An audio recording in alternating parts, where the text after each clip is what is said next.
It's the Hoffman Show. We're on the Team 980, always live as well on the free Odyssey app. We are streaming live on YouTube too now at the Team 980. Apologies for being a little late there. We had some tech issues, but we got it all figured out. So we are in all the places that you are used to finding us here on a Competition Wednesday. And Anthony, coming up in just over an hour from right now, we will have Competition Wednesday. Are you nervous? Nervous is not the right word. Maybe it's partially the right word. I know I did not have a good week. I'll put it that way. So, like, some of the nerves are gone because I already looked. I was nervous after the show yesterday, and I was like, I don't think I did very well. And I checked. I did not. So I won't believe it until I see it. Well, 5:30. That's when you'll see it. Say less. That's when all of you will see it. Competition Wednesday coming up at 5:30. Right now, though, we continue hearing from Jayden Daniels, the Commanders quarterback, at the podium as he is each and every Wednesday, at least when they play on Sunday. And he talked about the continuation of his growth, and then in a couple minutes here, I'd also love to hear what he had to say about playing at home this weekend. This is a big weekend for Washington. I think a chance to have one of the best home crowds they've had in a long, long time with the Cleveland Browns. A great fan base that definitely will travel, but they are beaten down, and I don't know how much they want to root for their team right now, frankly. Like, they're an embarrassment. Watson's a disaster. Like, there's no other reason you root for Deshaun Watson other than the fact that he's wearing your team's jersey.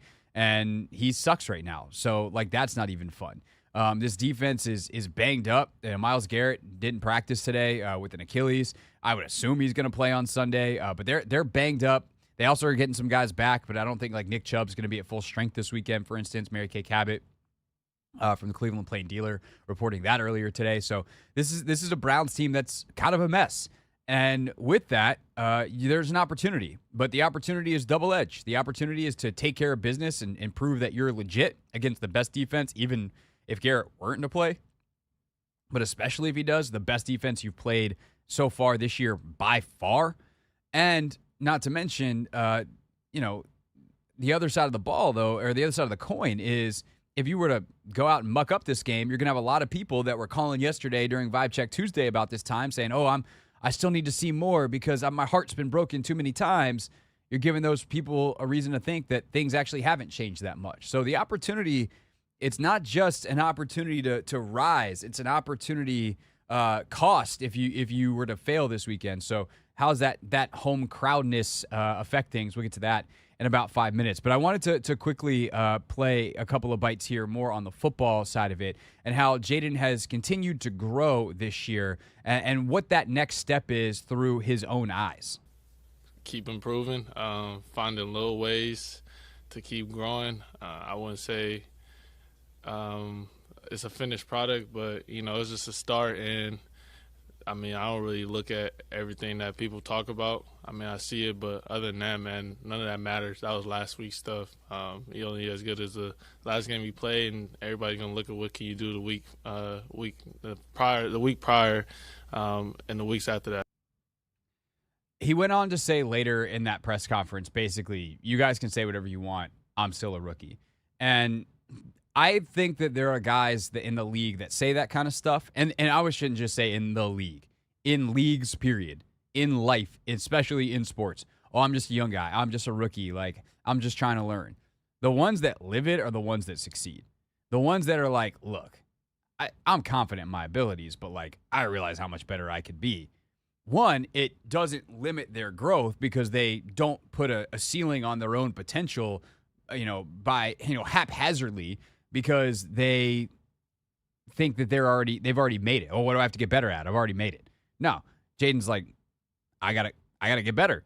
Like, this is cool, but, like, I know there's more room for me to grow. There's things I'm not doing yet that I want to. That's something that coaches can instill, but that really is player driven. That mentality comes from Jayden being an elite competitor and having a fairly elite mindset when it comes to these kinds of things. It also helps you not believe in your own height because you're just, hey, what's the next thing? What's the next task that I have to accomplish? And they're that's how he's operated. And so that idea, that humility is going to endear him to his teammates. And Dan talked about that today, that Dan's quote was his teammates would fight for him because they see how hard he works, but it also actually makes him better because it allows him to maximize his own abilities because he's not putting any kind of mental restriction on that. Part of that is then the actual functional execution of the offense. And I think one of the big things that they've been able to do this year is stay on schedule. I started watching Browns tape today, and I started going through their third downs. There are a lot of third and longs. That offense, it just lives in 3rd and 15. They penalties, the whole deal. Luckily, this team has been, I would say luckily, but also skill. Like, it is a discipline. It is an execution. Like, offensive linemen hold when they get beat. They're not getting beat. And part of that is the players themselves. Part of that is the play calling, setting them up to succeed. And then when they do have mistakes, Jayden has done a tremendous job of, there's some pressure. This could be a sack. This would be a sack on 22 of the 32 quarterbacks in the league. And Jayden either turns it into a +2 because he scrambles and dives forward, or straight up +22 because he gets out and has a big gain. And that ability to stay ahead of the of the chains has been huge. So how have they done that through JD's eyes? Yeah, I mean, nobody wants to be in 3rd and longs and stuff like that behind the chains. So we do our best, man, to stay ahead of the chains. That's what defenses are trying to do, is knock us back behind the chains, get us in longer situations. So from that, it's like, man, how can we maybe not take a 1st or 2nd down sack, or get the ball out. We call stuff like dirty throwaways, just little stuff to stay ahead of the chains to give ourselves a chance. And I think I referenced earlier the way that Cliff is calling these games, especially on 1st down, ton of runs, ton of screens. Those are not going to be big losses. So even if they are in 2nd and 12, which they've been in a couple times this year, or 2nd and 10, you have an incompletion on a quick game or a screen that gets batted down or whatever. Like, okay, now how do we handle it from there? Maybe we run it something else again. But because they've been so good in that stuff, so efficient in that stuff, they're finding themselves then in 3rd. Okay, we got stopped on 1st down. Let's run it again. And now we're in 3rd and 5. We can manage 3rd and 5. Jayden has done a tremendous job in those situations of making sure that even when they don't have success on 1st and 2nd down, that they're not negative plays, and thus they've stayed out of that 3rd and long.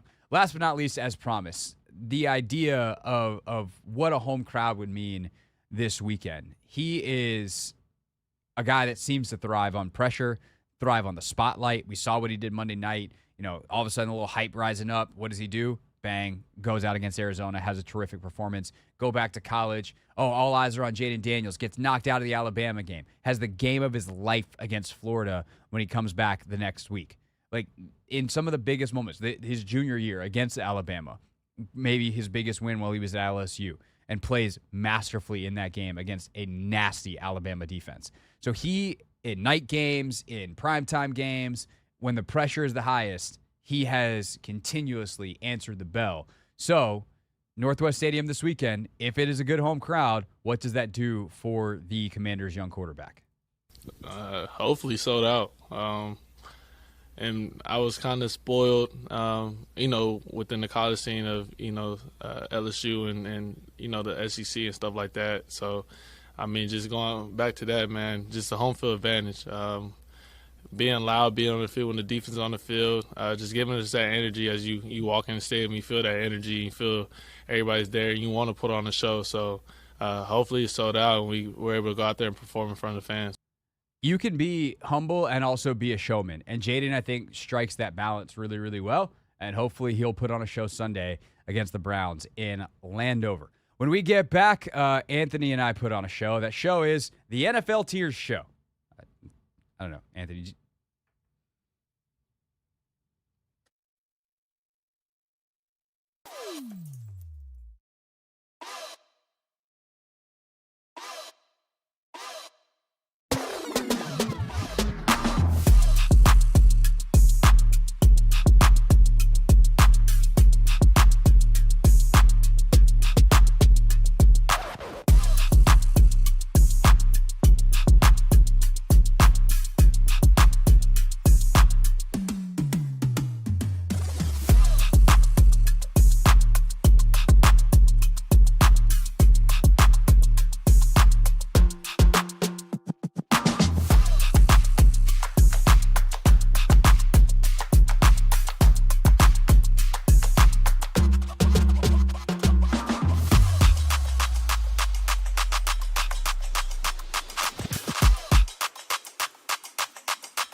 right, it's the Hoffman Show on the Team 980.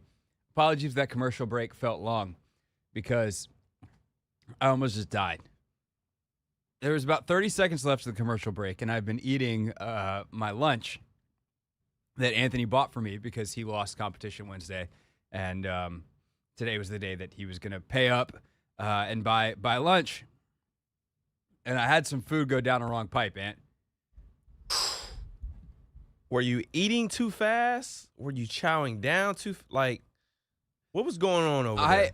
I don't know. I mean, I will say that I felt like I almost choked earlier. Part of it is, I would just say what we got. We got some Chipotle, and I tried the new smoky brisket. Those commercials have worked on me. I've been wanting to try it, and so when you handed your phone to me to order in their app, I was like, ooh, I want to try that smoky brisket. So part of it is like the smokiness, I think, has just been ruminating and playing with me a little bit. But like, dude, I don't know whether it was a rice or corn kernel, something got caught. And I coughed so hard, I think I might have pulled a rib. That did not feel good. I think I actually dodged a bullet. But I had a moment where I'm like, that really hurt in my ribs, and I'm going to deal with that later. But I also had no water in my water bottle, so that's why I was like actively choking. I mean, coughing, so it wasn't like I was about to die. But it felt like it. And so I tapped on the glass to Anthony's studio and pointed to my watch like, I need more time, with 30 seconds left in the commercial break. And then I went and filled up my water. And then as I was over there, the rooster was just departing the building. He had taken a pit stop on the way out. He hasn't been there since the end of his show, just in case people were wondering. He was putzing around the building, and then I saw his bag, and then I was like, Chris, I almost just died. And he's like, that sounds bad. And I was like, yeah. He's like, were you on the air? I was like, no, thank God. But there was 30 seconds left in the commercial break, and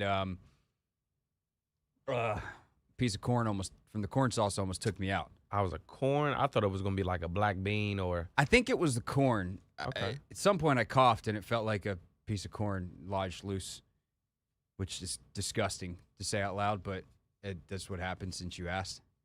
I mean, I think that's what happens when you clean your bowl. I'm looking over here, and it looks spotless. No, there's still some. I mean, that's the thing that's disappointing is I still have food. I'm eating lunch at 15 or 2 minutes at a time at 4:15 during these commercial breaks because we didn't get lunch till 3:50. Yeah, I ordered to the wrong place.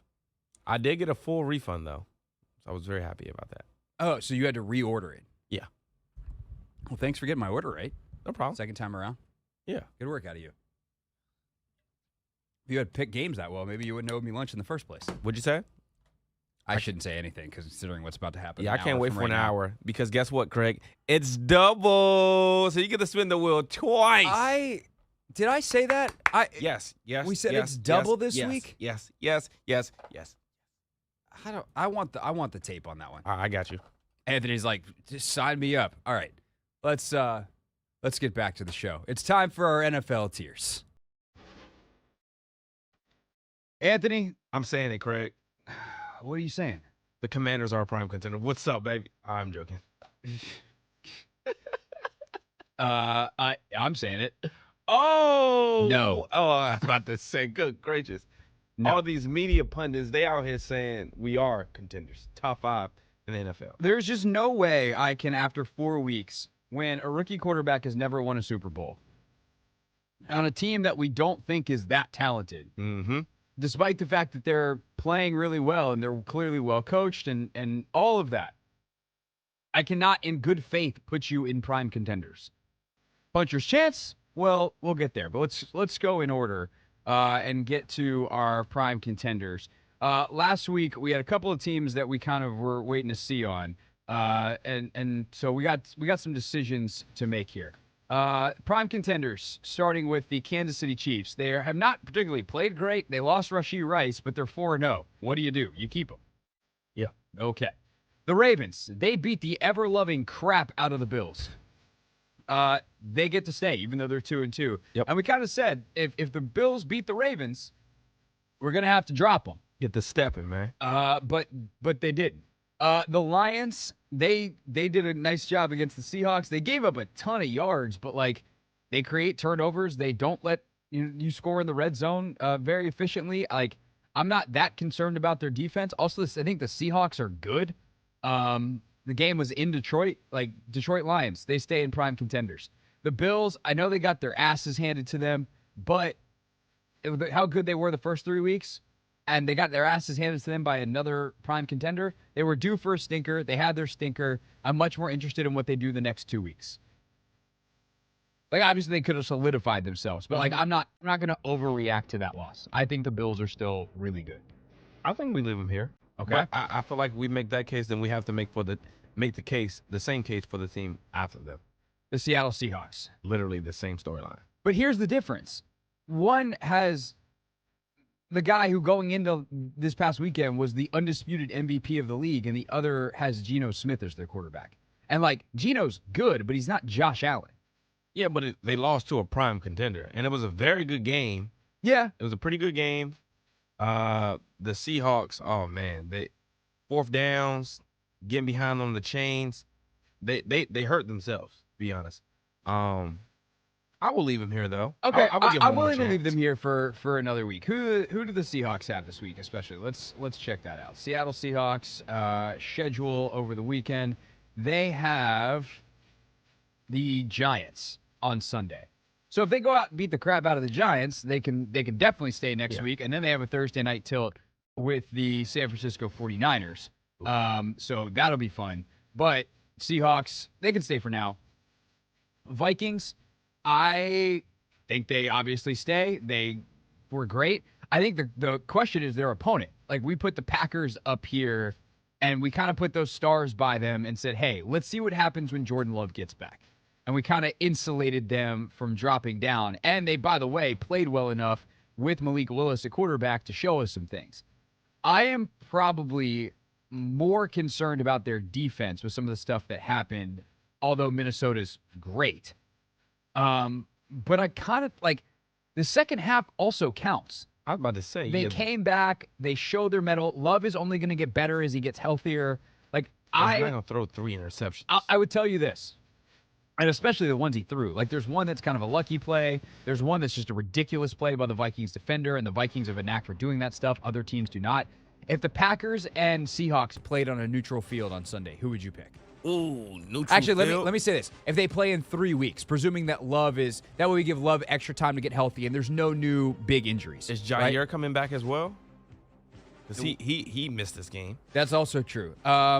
He is coming back, right? Yeah, he's coming back. Yeah, and not that we always just want to say, oh, injuries don't matter in these rankings, but I kind of think for them, they've already shown that they can go toe-to-toe while wounded. Yeah. And they're only getting healthier at this point.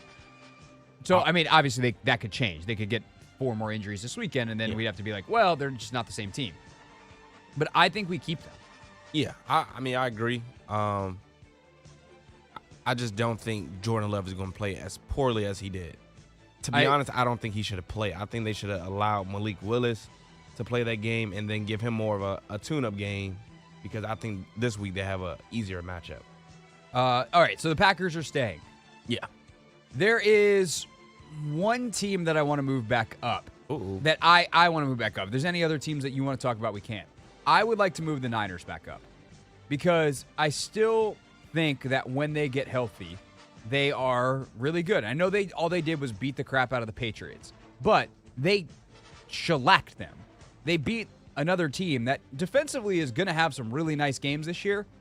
They beat them by 17, and they scored 30, and they still don't have McCaffrey. And again, we're not doing, hey, your injuries don't count. It's immune. It's how do you play without those players and how well Mason has played. Like the Rams game was a funky anomaly, and they should have won that game. They've had some other performances that are not as good, but I think that, they typically start a little slower. Kyle makes the tweaks. They figure it out. I think the San Francisco 49ers are as dangerous as they've ever been, and I think they belong in prime contenders. I think offensively, they definitely are, even without McCaffrey. Defensively, I still got my questions, still got my concerns. That's fair. Even though Fred Warner had an insane pick 6, But again, it's the Patriots that they're doing this against. So I want to see what they do moving forward. I want to see if the defense can get back to like what they used to be. This was one of the most feared defenses for years. And But remember, they got a new D coordinator who's theoretically should get better as the year goes. Yeah, hopefully. Not always how that works, but I think that they can trend the right direction. Okay. So you're not opposed? No, I'm not opposed. Niners up. Okay. Anybody else that you think should be considered? No. Okay. No. So we will review if there's anybody that needs to go down, and is there anybody in the interesting but not quite good enough tier, Washington Commanders, who might need to come up into puncher's chance. We will discuss next. It's our tier rankings, NFL tiers, on the Hoffman Show on the Team 980, where we are always live as well on the free Odyssey app.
Coming up in 12 minutes, Clinton Yates talking Commanders with us here on the Hoffman Show, Team 980, always live as well on the free Odyssey app.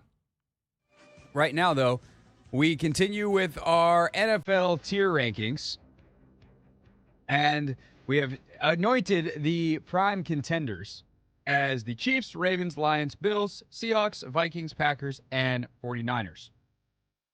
Currently living in puncher's chance. The Philadelphia Eagles. Do we do anything with the Philadelphia Eagles, Anthony? Man, it's getting hard, trying to defend these guys. I say we give them one more week. I say I'm willing to leave them here until they are back and their guys are back, as in AJ and Devante, or at least one of them, and they're still this bad. They have a bye, right? This week, though. Oh, do they have a bye? I think they have a bye this week. I think that's right, because I had to find a tight end replacement in fantasy for Dallas Goedert. When they come back, Also, the Lions have a bye, so I'm down Goddard and Laporta. dang, Yeah. I thought Laporta was hurt. He was, but I think he's back. But now I don't know. Either way, he's not available to me. Yeah. So, K. Dotton, welcome to the team. Yeah, they're on a bye. So again, Yeah. So Eagles, congrats. You get to stay because you're not playing, which right now is good for you. So we'll see what happens after the bye.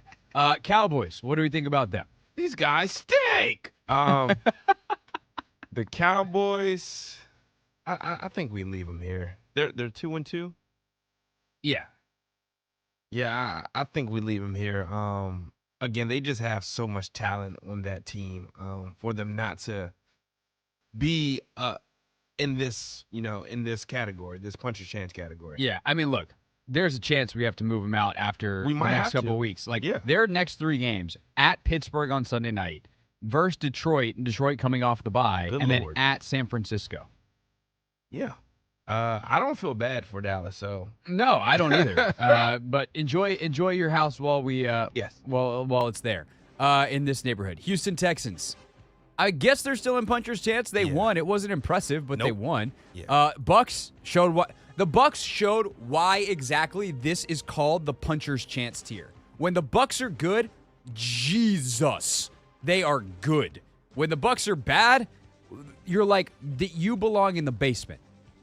Yeah. And also it's just the fact that I think they're being well coached. Like, they got so many injuries, so the Eagles really don't have excuses because the Bucks are finding ways to get it done. Yeah. Steelers. They lost to the Colts, but like Yeah, I'm leaving them there. their defense is still nasty. The Jets. That was a horrible loss. Horrible loss to the Broncos. I'm out on the Jets for right now. At the very least for right now. Yeah, they're they need to. goodbye. Back down you go. Yeah. No. With a side of no. They trade for Devante Adams, and then that works. Like, we'll talk, but right now, no. And then you got the 2 teams that played each other. You got the Falcons, you got the Saints. Man, that was a thriller. I'm leaving both of them there. I kind of think so. I'm curious to see if the Saints can turn it back around. And the Falcons, like, they're finding ways while they're still not good offensively. So what happens if the offense starts to click? Yep. And defensively, like, again, they're doing enough. Yes, All they right. are. Teams that are a consideration for coming up. Interesting, but not quite good enough tier. The Bears. No. Congrats, you beat the Rams, who really kind of pooted the game away. Speaking of the Rams, I think they stay put. Yep. The Chargers are a team that if they can get healthy, I wonder if we have them up by later in the season. Yeah, I think in 2 weeks. I think it's hard to put them up now. They scored 10 points against the Chiefs and lost 17-10. But defensively, like, okay, you held the Chiefs to 17. And offensively, you're a mess right now trying to figure it out, but at least you know who you are. The problem is, like, you're a team that wants to run the football and be big and physical, and you are down your top 2 tackles. Yeah. So if they can get healthy, offensive line and quarterback, because Herbert's still hindered, I think that's good. Yep. All right, but they belong where they are for now. The Patriots. They can stay. I'm not They going to can disrespect stay, them but I'm enough. literally moving them down on the list. Okay. I'm putting them down to remind us when we copy and paste this list as a starting point next week that if they get their doors blown off again, you're going down into no chance. The Colts. Your Colts. They can stay. I think they stay. Yeah, I need to see them go and beat the Jags. Yeah, that's what I need, and I need AR to stay on the field. That would be nice. Or Joe Flacco to just be last year's Joe Flacco again. Man. Cincinnati, they have won One game. finally. Yeah. They beat the Panthers. You don't get to move up for beating the Panthers, No. but I think their offense has looked like their offense, which is a good sign for them moving forward. Yes. The Raiders, Uh, they're fine where they are. yeah. I'm not. The Broncos. yeah, we're not talking about this. Yeah, we don't need to talk about them. The Titans, congrats, you're off the schneid. You can stay. You were on the verge of going down in the boo-boo tier, Yep. but you get to stay. The Browns, The Browns are 2 blowouts away from being no chance in heck. I think that's correct, despite the fact that they have a top 10 defense. Yep. We'll come back to the team that's listed next for obvious reasons. Obvious only to me and Anthony because we're the only ones that can see this document, but for obvious reasons. The Giants, They can stay here. they can stay for right now. Yeah. Man, if Malik Neighbors is out for any extended period of time, they're gonna stink. The Cardinals, they're interesting, all right, because they beat the Rams by a similar score that Washington beat them 2 weeks ago, and then they got beat 42-14. The Dolphins, They need Tua to come back. they sure do.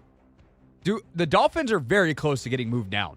I mean, they're in no chance in heck until Tua comes back. You want to know what? I'm fine with that. Okay. I'm actually legitimately Miami Dolphins. You are being moved down, and we'll see if anyone's going to join you. We have one more team to discuss. The Carolina Panthers. Do they get to stay up because Andy Dalton's at least making them interesting?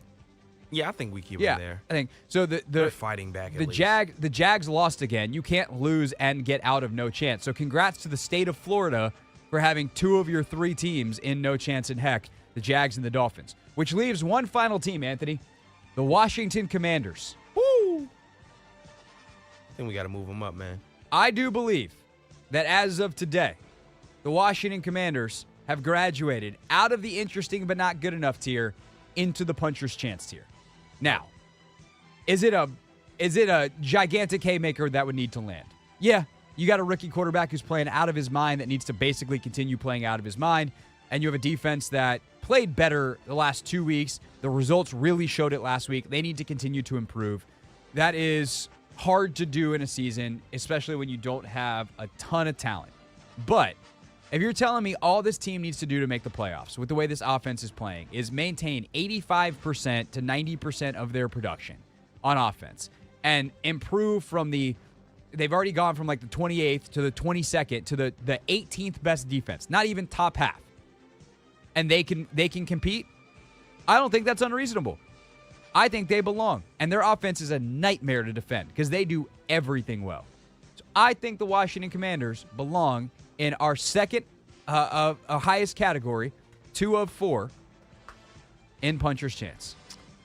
Who would have thought, Craig, 4 weeks into the season, the Washington Commanders would have a puncher's chance? Oh, my gosh. I'm like, Not I. not me either. And I wouldn't have been mad about it. That's the thing. Like, hey, just be interesting. And that's good. That's good enough for me. Yeah. Maybe not good enough that we think that you're a legitimate contender to win a playoff game. But like that's when we define these things initially. Like it's would you be surprised if they were in the Super Bowl? If the answer is no, then they go in prime contender. Would you be surprised if they won a playoff game? If the answer is no, but they're not really a Super Bowl contender, then they go in puncher's chance. And I think that's where the Commanders are right now. If they win the NFC East and then beat a wild card team and then lost to the Packers, the Vikings, obviously the Lions, the 49ers. Like, I think that's feasible. It's again, is it the most likely outcome? No. But is it feasible? Yeah. I'm not going to lie, Craig. You saying all of this, it has got me very, very, very optimistic. And I need to tread lightly. It's just hey, it wouldn't surprise me as of how they played right now. Things can change. Yes. This league changes very quick. Ask the Bills. Man. Bills were the best team in football until they went into Baltimore and got absolutely dump trucked. Yep. It's a week-to-week league. But Peaks, valleys. But so far, pretty good. Clinton Yates joins us next. He's got questions for me about the Commanders. He's talking about them on Around the Horn. So we'll see what Yates has for me next on the Hoffman Show.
Hour number 2 of the Hoffman Show on the Team 980, always live as well on the free Odyssey app. And just after 5 o'clock, even though Paramore's really the proper introduction here, it is time for Not My Beat.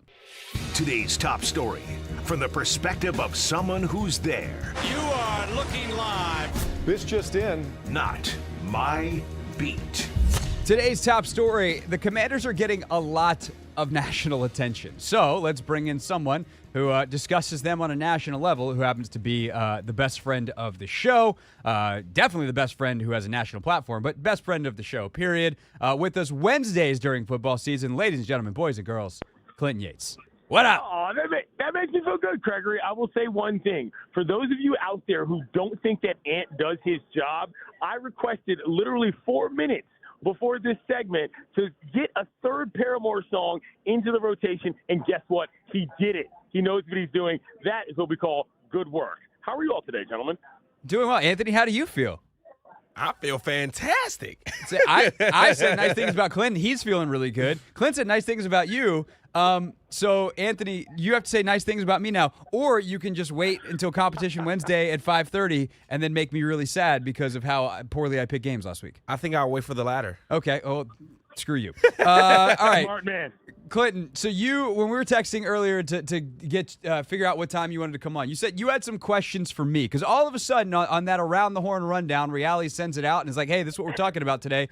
The old burgundy and gold are sitting there as a topic of discussion. First of all, let me ask you, how surprised are you that we are here 4 games into this season? I am not super surprised in the context of the rest of the division in terms of the NFC East never looked that good. And it was just a matter of whether or not the Commanders could sort of figure it out, toe the line, and go forward. I will say this. If you actually turn on your television right now, we're in a bit of a weird moment. You will see me talking about this exact topic. So I will ask you the same question that was asked of us, Gregory, but with a little bit of a twist, which is this. Is Devante Adams a person you would want on the burgundy and gold, or as Jim Zorn used to call it, the maroon and black, at this moment in terms of him getting out of town where he is and coming to Landover? We obviously talked about this on the show yesterday, and Clearly. and it's interesting because like you have this, it broke during the show, so you have this in the moment, and then you have the chance to read with some other people and also kind of sleep on it, think about it. I don't think I've moved that much from yesterday. I'd say my prices maybe changed a little bit. If you can get Devante Adams for not a lot of draft capital, a.k.a. if you can negotiate something better than whatever it is that they're telling Adam Schefter they want, I am interested in the idea of having Devante Adams here. And I think part of that speaks, and the part that I think is undersold and undersaid by a lot of fans who are like, no way, don't bring in the new guy to mess with the juju, yada, yada, is Jayden Daniels is the driver of the juju. Like, his ability to connect with everybody and to make people feel included, to build a good atmosphere is so far and away, like, not just beyond his years, but beyond the average NFL quarterback who's been around a long time, that I think that Jayden would make sure that Devante is quote-unquote in his place, because he would make his place a place that Devante wants to be. And so if you're telling me I can get that talent and adjust this offense to take that next step with that kind of dude here, like, I think that's a pretty big deal. You have to figure out the money. You have to figure out the compensation, and those are not small things.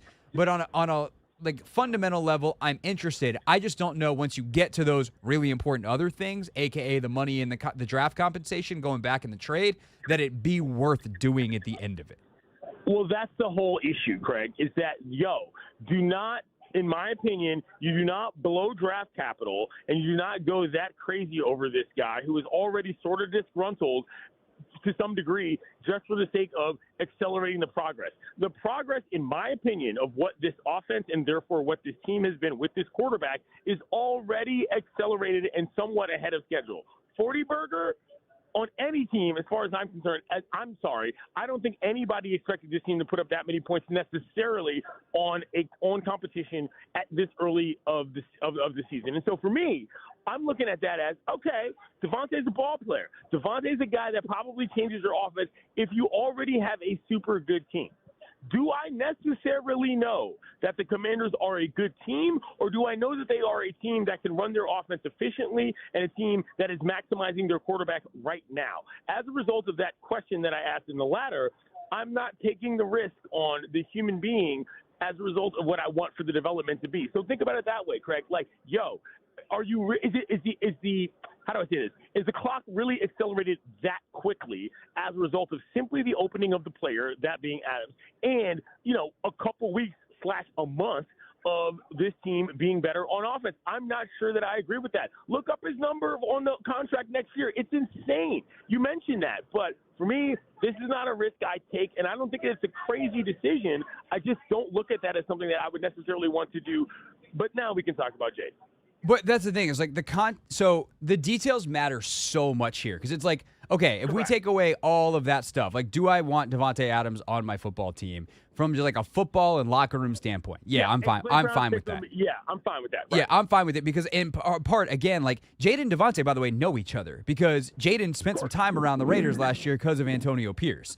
And so, I mean, that could work both ways, though. If Antonio Pierce is ready to punt on Devante Adams, is Jayden like, that might tell me something? Like, that's stuff you got to figure out. But, like, I also trust Adam Peters on the human management side to have those answers.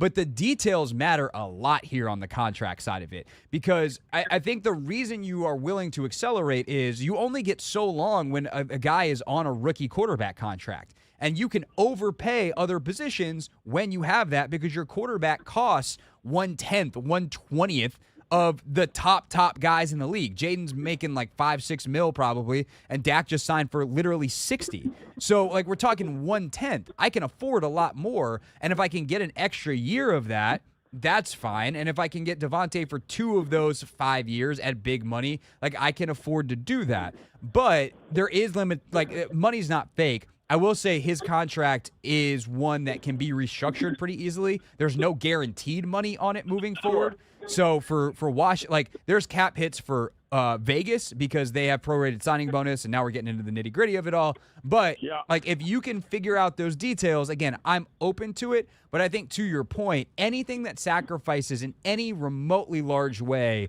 the long-term build here, and the idea that Adam Peters wants to build through the draft, because that is typically where you get your blue chip guys, like, I don't want to mess with that.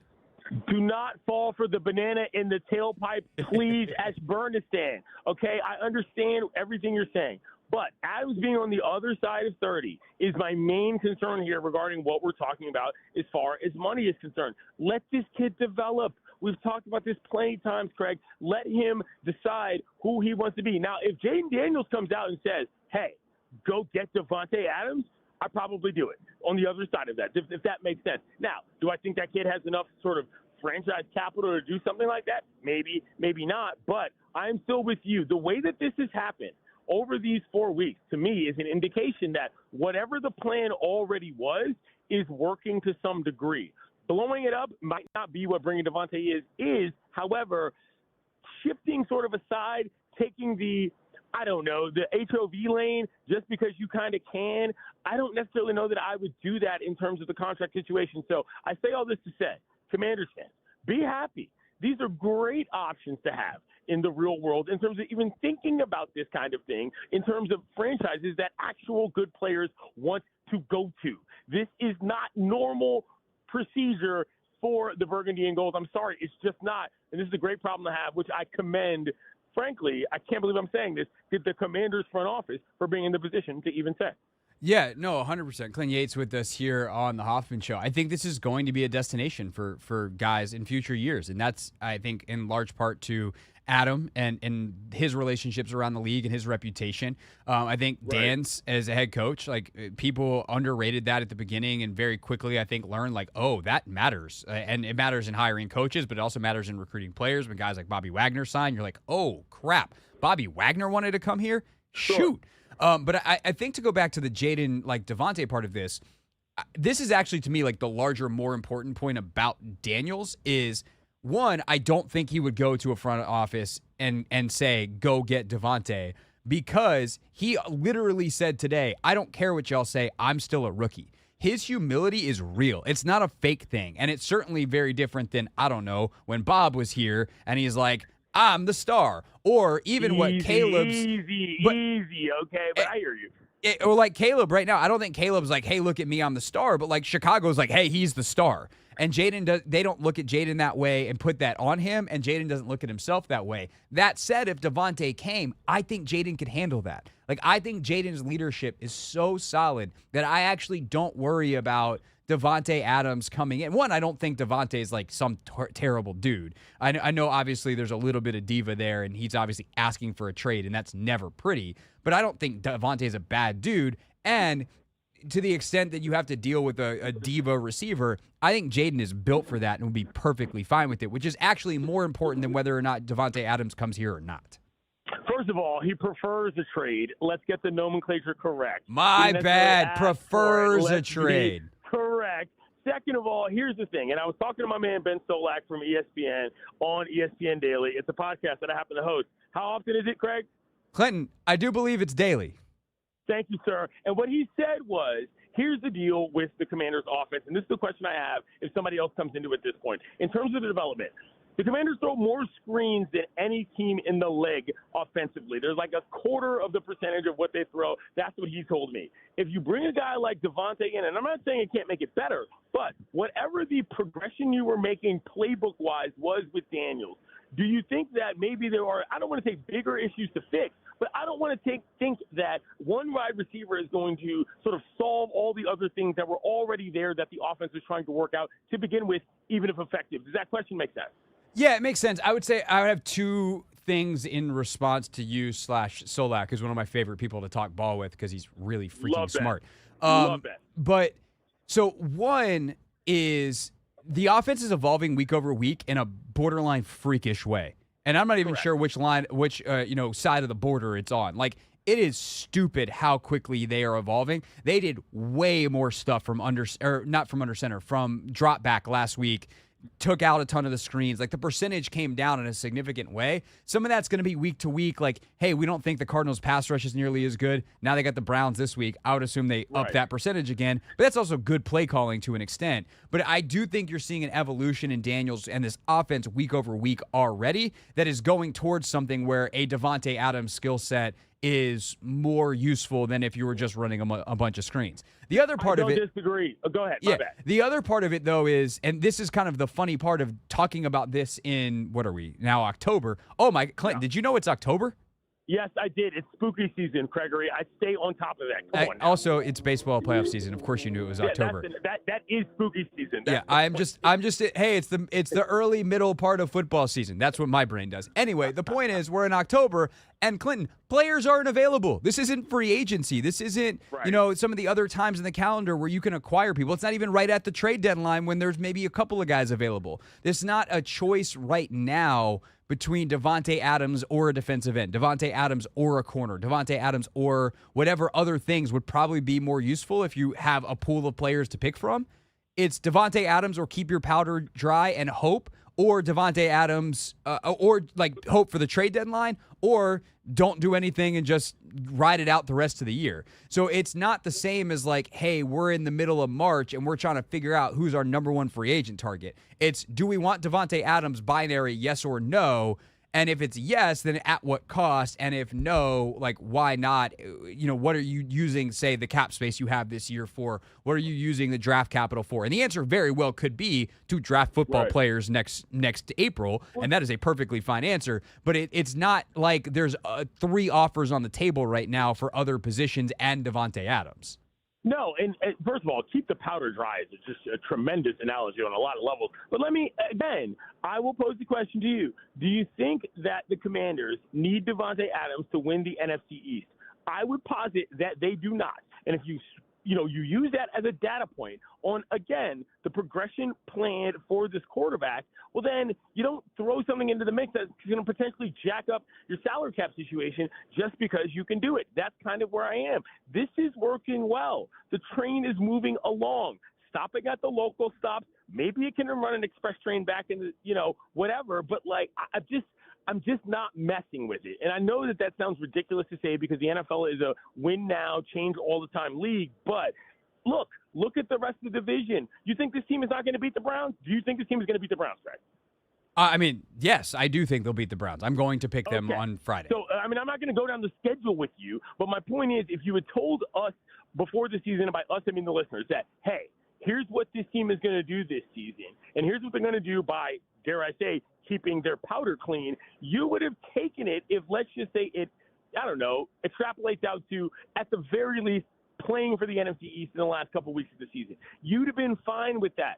Taking the risk with a player who's past 30, who is clearly looking to go to a team that can win, I just don't think it's worth it. And I don't think it's a huge disaster if you take the risk. It's just not something I would do.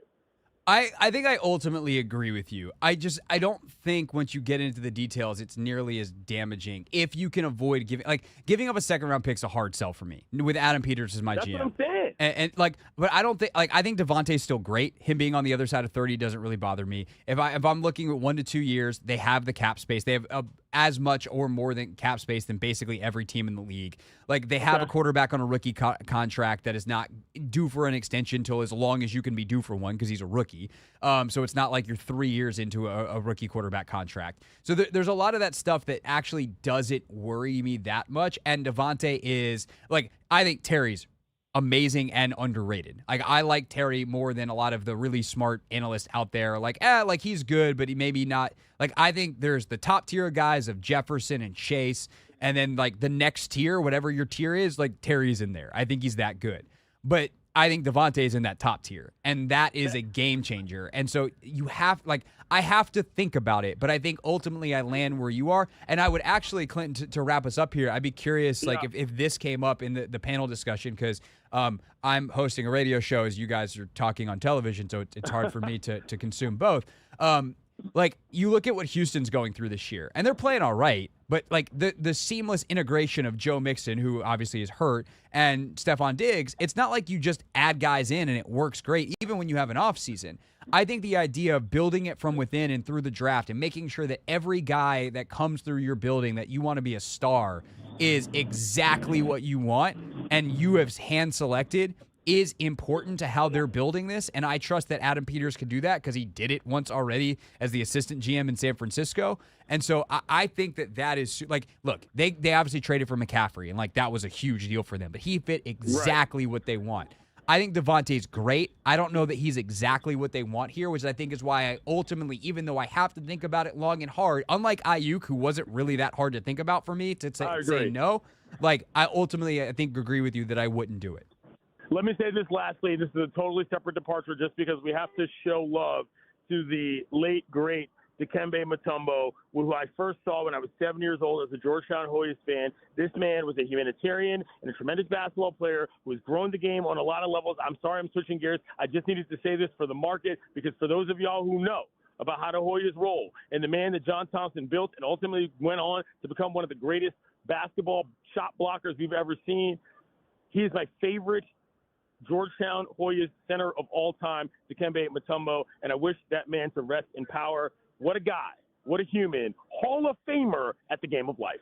Thank you, Gregory. 100% well said. Thank you for sharing that at the end. It's Clinton Yates, everybody. You can catch him on Around the Horn and ESPN Daily, which Clinton is available daily. We'll be right back on the Hoffman Show.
right, thanks again to Clinton for joining us. In just over 4 minutes, we are back with Competition Wednesday. Anthony, do you have the wheel ready over there? Mr. Craig Hoffman, can you see the wheel? I can see the wheel. Just making sure. Yeah, it's there's a lot of stuff. Remind us what's on the wheel? Okay, so we have 6 things on the wheel. We have a fantasy football sub. We Uh-huh. have an ice bath. Uh-huh. Very interesting. We have lunch, which I, paid you today. You did? We also have Lunch nearly killed me, but that's a different story. That's a me problem. we have extra hot wings, even though they're not too crazy. They are hot wings. Yeah. We have a costume show where you have to wear like a little mask. Yeah, you have to wear like the mustache nose glasses the entire show. Yep. And then the last thing we have is 100 push-ups. That's one that could happen quickly too. I would be very upset. I did a workout this morning that would not leave me in a good place to do push-ups. And you But if only I have got to do 30 them, minutes to do it, right? yeah. I'm just making sure. I might I guess I can't do it tomorrow because you're not gonna be here. All right. Well, that's coming up next, and we have to pick our new slate of games. So we're gonna have to do this, Andy. We have to get the wheel over here because So you lost. Okay. Spoiler alert: your boy's gonna be spinning the wheel. Find out just how bad I did, and find out what I spin on said wheel, and let's see if I can get things straightened away next on the Team 980.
It's the Hoffman Show. We're on the Team 980. We're always live as well on the free Odyssey app. We are streaming on YouTube at the Team 980, where you see behind me the wheel of mediocre punishment, which means one thing. Damn it! Your boy had a bad week. All right, Anthony, let's run through the picks. Just how bad was it? Because it wasn't like you had a good week. No. Nobody deserved to win. Both of us deserved to lose. Yep. Alas, somebody had to lose, and let's confirm that was indeed me. My first game was Atlanta, New Orleans, and this one hurts, bro. The number was 2.5. Atlanta minus 2.5. They won 26-24. I lost it by a hook. Oh, my gosh. Not the life you deserve, Craig. Not the life I deserve.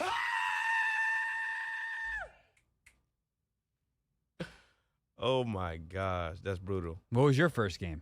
My first game was the Thursday night football game between Dallas and the New York Giants. And Dallas only won by 5, and I took Dallas by 6. So even if they did win by 6, it would have been a push. I don't think does that even count as a win? It doesn't count as anything, right? No, that would be it would be a tie. Oh. So pushes or ties. Well, y'all lost. You lost. I'm also I think I'm going to be extra mad too, because I'm looking back at what I wrote down last week. God, so we're both 0-1. My second game, Pittsburgh minus 1.5 at Indy. Basically just needed them to win. Yep. Nope. They had given up 10 points in the game all year, Anthony. How many did they give up to the Colts? 28, I think. 27, close 27. enough. 27-24, the Colts won. That's Indy. That's not Pittsburgh minus 1.5. Nope. No, it is not. That's 0-2. That's 0-2 for your boy. Good gracious, Craig. You're not doing too good. No, I'm not. How'd you do in your second game, Anthony? My second game, I took the Seahawks plus 3.5, and we know how that went. Seahawks plus 3.5 didn't work out because they lost by 13. Yeah. 42-29. Yeah. Ugly it got, but that's Yeah. how the cookies crumble. So I guess we're both 0-2. We're both 0-2. And so, Anthony, what I had, if I look real close, I'm gonna even put this up to the camera right here. That right there, underneath that scribble, right? Underneath the scribble is Tennessee plus 1. That would have won and then some. Did I stick with that? No, I couldn't bring myself, even after I had written it down, to pick the Titans. So I scribbled it out like an idiot and picked the Rams plus 2.5. So as long as if the Rams won, if they lost by a couple, we were fine. What happened? Bears 24, Rams 18. Matthew Stafford, dumb interception at the end. That possibly could have had a roughing the passer penalty. If they even could, I don't know, they probably wouldn't have kicked a field goal there. But if they get that thing, I don't know. I'm just mad. So, Anthony, that's 0-3 for your boy. Hard to win when you don't win. How'd you do on your third game? Third game, I took the Baltimore Ravens minus 2.5 because, Josh Allen is still number. What number is he on my list? 5 or 4? I don't know what we convinced you. I think he's number 5. But yeah, he's the reason I took the Ravens minus 2.5. And then went out there and beat the brakes off those guys. So I finally got one. I went 1-2 on Competition Wednesday. And ironically enough, Craig, that was just enough. You don't have to just enough. You don't have to beat anybody but your competition. And boy, did I make that easy for you. Well, Anthony, I guess this will make me feel better because had I stuck with Tennessee, and I was also 1-2, just for good measure, just for kicks and giggles, we do head-to-head one game as a tiebreaker, just in case we get in a situation where we have a tie game. And I was like, you want to know what? After swearing, I will not take the Patriots again all year. I got my juice squeezed out of them. I got a couple of wins off New England in the first couple weeks. Then I got real greedy and took them on Thursday Night Football against the Jets at +6, and they got their brakes beaten off. And so I was like, let's not get cute with the Patriots again. I got cute with the Patriots. Yep. I said New England plus 10. They lost by 17. Yeah. So had I at least made this a game and stuck with my initial pick of Tennessee, I would have lost the tiebreaker. Dang. At least you lost outright. So you don't even have to think about it. You don't even have to worry about it. No, because honestly, like that, going 0 for 4 feels terrible. I'm still going to think about it. Just absolutely. I went 2-1 the first week, 2-0-1, and then we should track these records all year. Okay. And then I think I went 2 and did I go? No, I went 2-1 in week 3. Yeah, we both went 2-1 in week 3. Right, and then I went 0 for 3 / 0 for 1. Let me put these on this my sheet. Not great, Bob. Now, there is one point of contention, though, that we still have to figure out. You said you were going to check the tape on this. Did you get a chance to check the tape? I thought we just punted last week and said we're never going to have to deal with this again because we now have a tiebreaker system. You said, no, we agreed that this would be a double spin. Obviously, as the loser, I'm very invested in my position, but I'm also open to the fact that that might be wishful thinking from me. Did you pull the tape on that, Anthony? I was not able to pull the tape just yet, just because there was just so much going on in the break. Here's what I'm going to say. But it's okay. I'll be a good sport, Craig. I'll allow you to just spin the wheel just one time, just because I didn't do my due diligence in going back and pulling the tape. I was like, is there a way to split the difference here? Is there a way to, I don't know. We're going to make it one. It'll be okay. Okay. It'll be okay. All right. So, before we get to our picks next for next week, ladies and gentlemen, boys and girls, for the first time, let me look closer. I will spin this. Actually, let me bring this wheel closer. See if I can get it to where I can keep you on the screen. Yes, sir. Mm-hmm. All right. Come here, wheel. Mm-hmm. Yep, that's got to go this way. Okay. No, we're just gonna one shot this. Yeah. All right. So make it so that folks can see. All right, here we go. We are spinning the wheel. That is a rickety wheel. That was a bad spin. You want me to go again? What did you land on? Yeah, I'm not telling you. You have to tell me. Do I spin it again? See. Yeah, spin it again. Oh, it's a fantasy sub. That's probably the easiest one on there. I kind of want to keep the fantasy sub. I'm not gonna lie. You already asked if this spin doesn't count. I'm just seeing if I can. Okay. All right. Here's a real spin. I was just making sure that it was clear of the chair. Yep. All right. Here we go.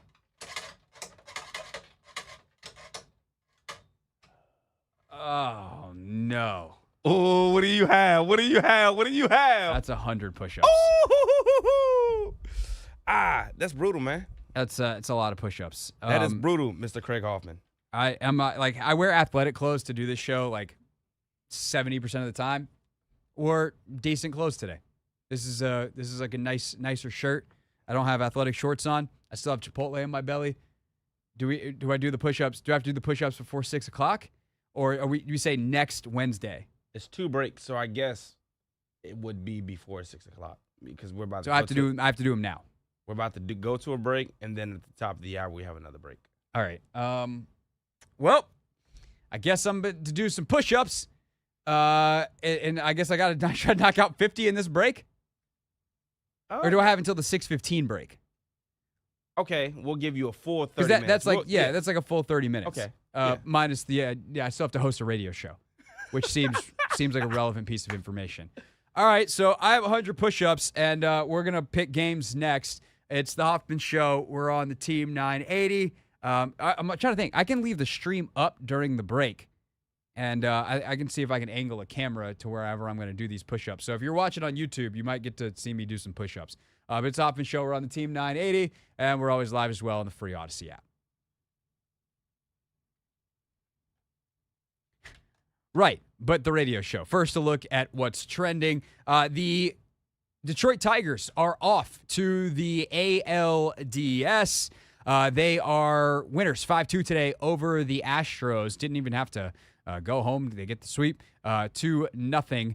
Later on today in Major League Baseball, actually got a game going on right now. Orioles are down. They're down in the series 1-0. They are also down 1-0 in this game, top of the fourth inning. Then you got the Mets and Brewers, and then you have the Braves and Padres coming up tonight, 7:30, 8:30, the tip times in those. WNBA news, firing of another coach, Atlanta Dream coach Tanisha Wright gets the axe today after 3 seasons with the franchise.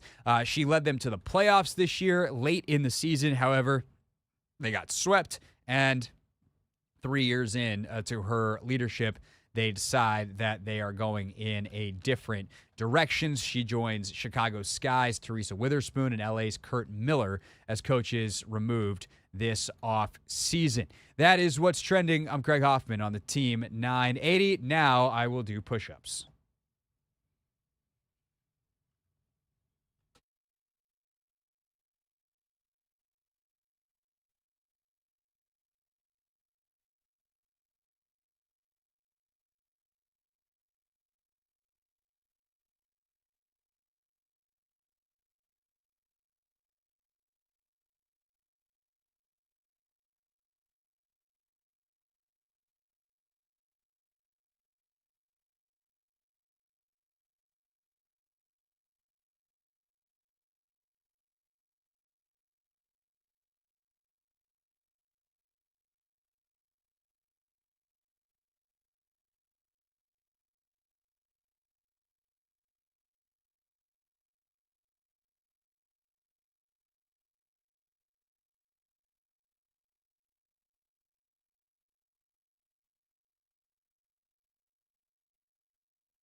The Hoffman Show. We're on the Team 980. We're always live as well on the free Odyssey app.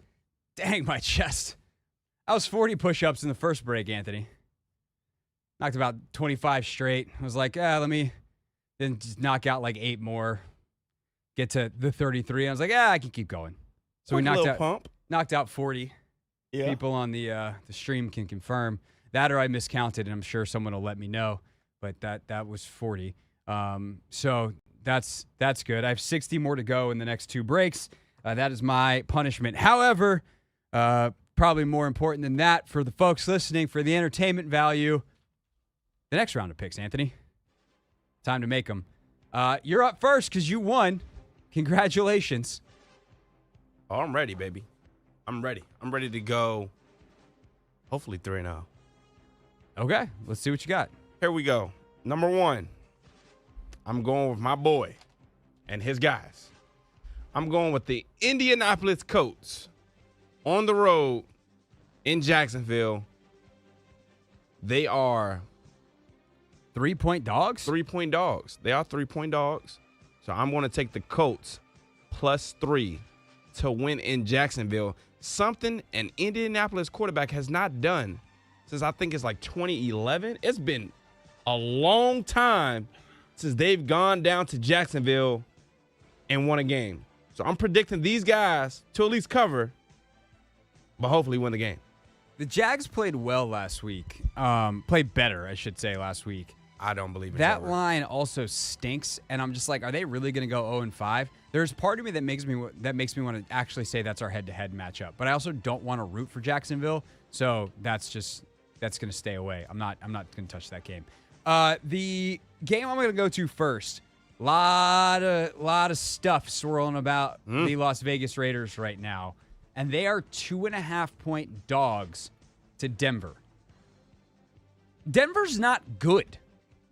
And so if you're telling me I get the Raiders plus points, and on a week where like they could be motivated to shut up some haters, that's kind of AP's specialty. I'm gonna go Vegas plus 2.5 against Denver. Okay. Look, more power to you. I would steer clear of that game.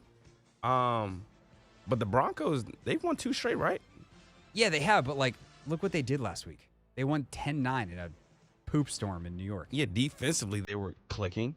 Yeah, I just. I'm steering away from them. Yeah, I don't trust them. For my next game.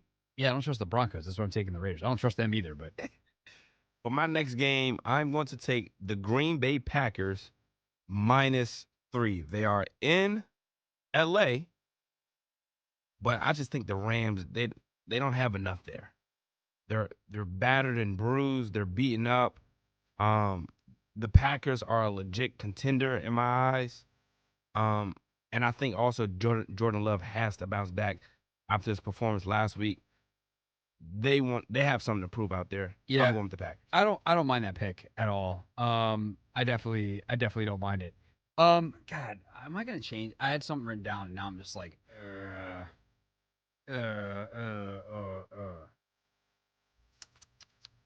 screw it. Just go for it, Craig. I'm gonna take the Cowboys on the road at Pittsburgh. Look, they're 2.5-point dogs. It's Sunday Night Football. Dak has typically played pretty well on Sunday nights. Like a couple of those like games where they've beaten the crap out of people are Sunday nights. I know that Titans off or that actually the problem is the Steelers want to run the football and the Cowboys can't stop the run. Yes. But I'm like, I think Dallas can, if Indy can score 27 on Pittsburgh, what can Dallas do? They got off to a hot start though, Craig. They did. Because after that, they cooled off. Let me not change your mind. Let me not change your mind. I don't love it. I know that much. But I also, this is why I don't gamble. I hate this. I hate doing this so much. Whose dumb idea was this? I think you should start with a man in the mirror. Oh, it was mine. We wanted to do something for Competition Wednesday because the Commanders do Competition Wednesdays at their practices. Yes.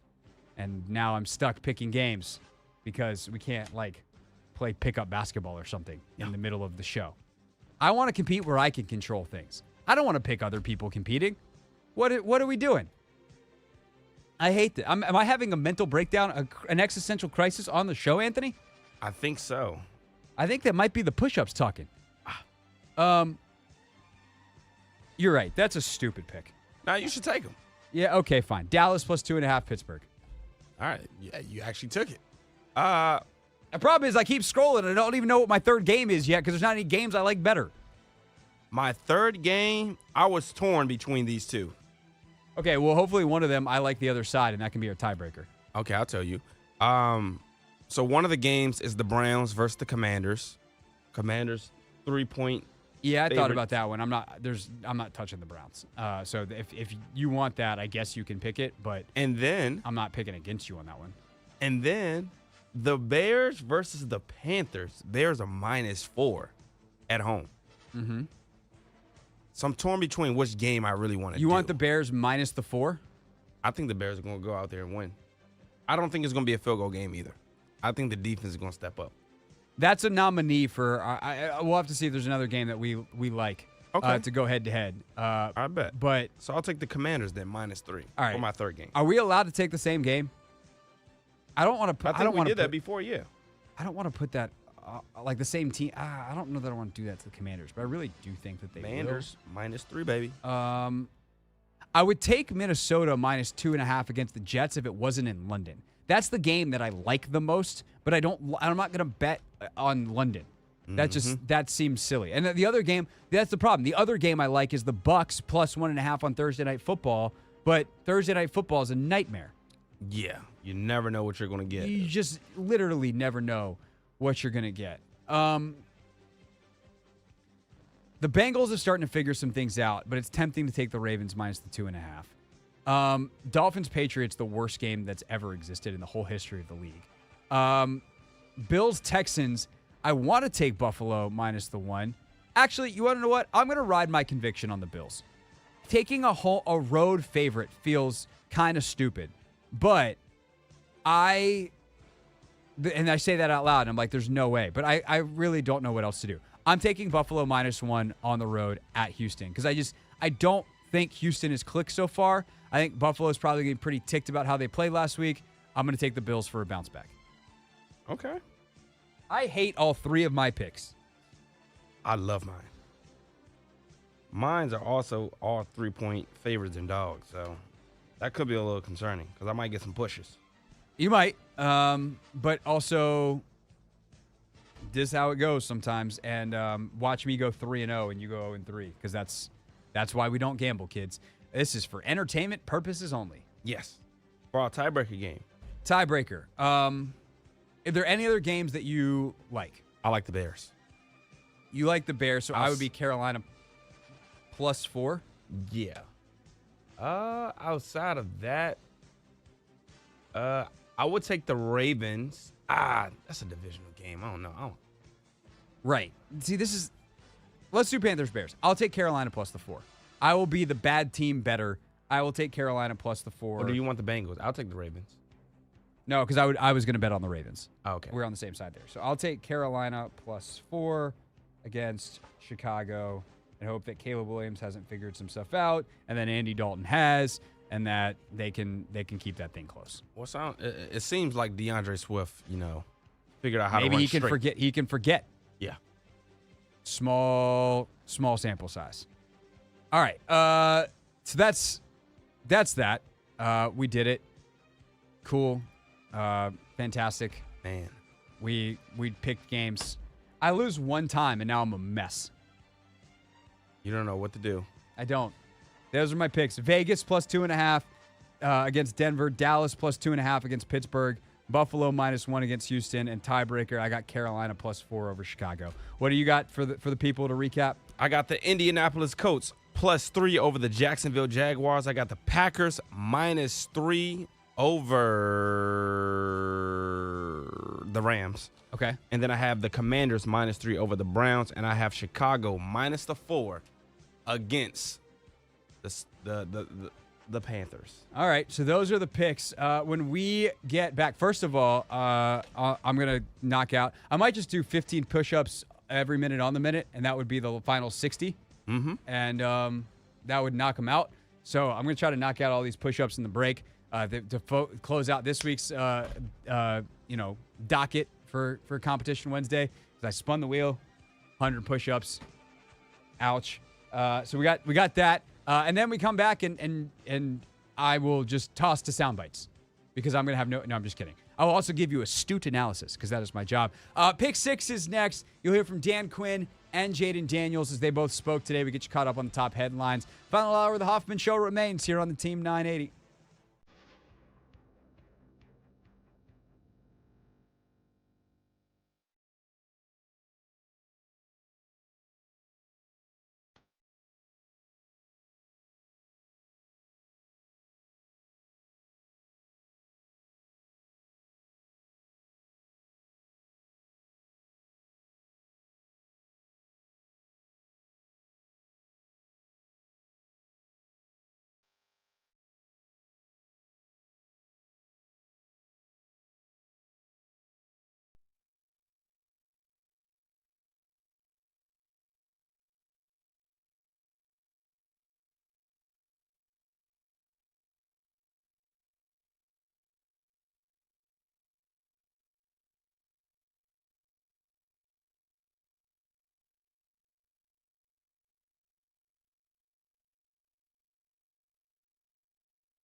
Final hour of the Hoffman Show on Team 980, always live as well on the free Odyssey app. And before we get to the pick six, I just have to say, Anthony, I did go back and review the tape of my own push-ups, and at least my form looks good. It held. What? They're all 100. And I did it, by the way, I didn't take the extra time that you gave me. I knocked out 100 before 6 o'clock, even though I didn't spin the wheel till 5:40. So it took you about 20 minutes? Yeah, with hosting a radio segment in between. Well, that too, yeah. That would have been helpful if I could have taken a mic down there and knocked out like 5 every minute for 20 minutes. Yeah. That would have been easier than 40 and then 15 every minute on the minute. I'm still a little out of breath. I'm not going to lie. You worked up a sweat over there, man. You still huffing I did. and puffing? I just did 60 push-ups in the commercial break. Yeah. Nice. But it's a nice pump before you head home. Sure. You know, get the blood going. I don't know what's more stressful, that or the fact that I bet on the Raiders this week. Let's do the pick six. Biggest Commander storylines. It is caught! Delivered at 6 o'clock sharp. It's the Pick Six at 6. We set out to find a leader, someone who could take this franchise to the next level and build an elite team that consistently competes for championships. All right, top headlines of the day. We get started talking about the offensive coordinator. The talking will be done, however, by the coach, the head coach, and the quarterback. Number one would be that Jayden Daniels and Dan Quinn both were asked questions about Cliff Kingsbury tailoring the offense to his rookie QB. Here was Dan Quinn and his answer. I think the first part, Nick, was probably like there's an exploring that goes on. And if you go all the way back, there was, reps, what would we feature for Jayden? What would we feature for Marcus? And what routes were he most comfortable with coming in? And so we actually had some that were some of his concepts from LSU. And we started from there, and that was 100% from Cliff to say, hey, what are some ones that, coming out of bed, you want this play called, and you know it like the back of your hand. And so we started from there, and then as you added and you felt more comfortable, that's why the reps are so important. And so from walkthroughs and training camp reps, and then you kind of tailor it on both sides of the ball, what's good enough, what's not, what should we hold and wait for later. Some things that we would still be working on now may not be game ready, but there are still concepts that you continue to work, and then also finding the personnel for some of them is really important too. I think it's great what they've done offensively. Like, it's not exactly rocket science to say, like, hey, what's great for your quarterback? What works for your personnel? How do you maximize what you got? But actually doing it at the level they're doing it, it's extraordinarily difficult. Like, the theory is not hard. The application is. And they have done a great job with both, and that has made a world of difference for a rookie quarterback who suddenly finds himself, if we're being honest, in the MVP conversation. So how's it been from his seat? Nice and comfy, but occasionally with a little bit of pressure that he sidesteps and turns into a scramble. From the pocket, Jayden Daniels on the comfortability in this offense. Yeah, I mean, Cliff is very open-minded. Anything that he feels is going to work, or he'll try it out, man. And, kudos to Cliff being selfish, because obviously, it could be that type of person, like, man, this is my system, this is how we're going to run it, this is how we're going to do things. But, he's just back there. He gives us the freedom to go out there and play ball. Play ball they've done to the tune of one of the best offenses in football. An offense that, with Jayden Daniels at the helm, has more scoring drives, 23, than incompletions, 19, through 4 games. Number 2. So, all this success, surprising a lot of people. Is one of those people Dan Quinn? Seems like a relevant question. I think DQ, if he's being honest, probably had some expectations for this team, but really day by day, we're taking it at a time. But here you are, 3-1. So any level of surprise with the success so far?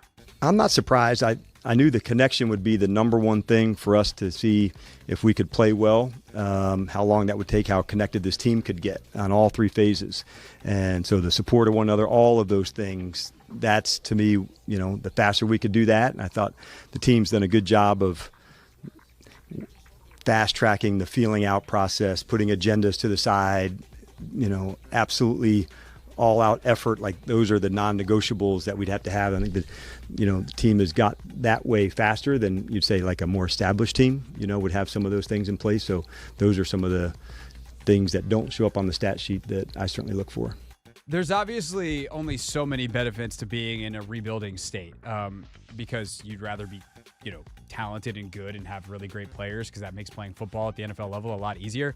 But one of the kind of freedoms they had in completely stripping it down was they had no sacrifices they had to make. Sometimes you have to make a sacrifice for one or two guys because the owner is like, hey, we can't be the worst team in the league. And so you wind up signing one or two guys that maybe you take a little bit of a character guess on. You hope they fit in, but realistically, you're not going to get exactly what you're looking for. You take a couple more veterans and then some flyers on some young guys.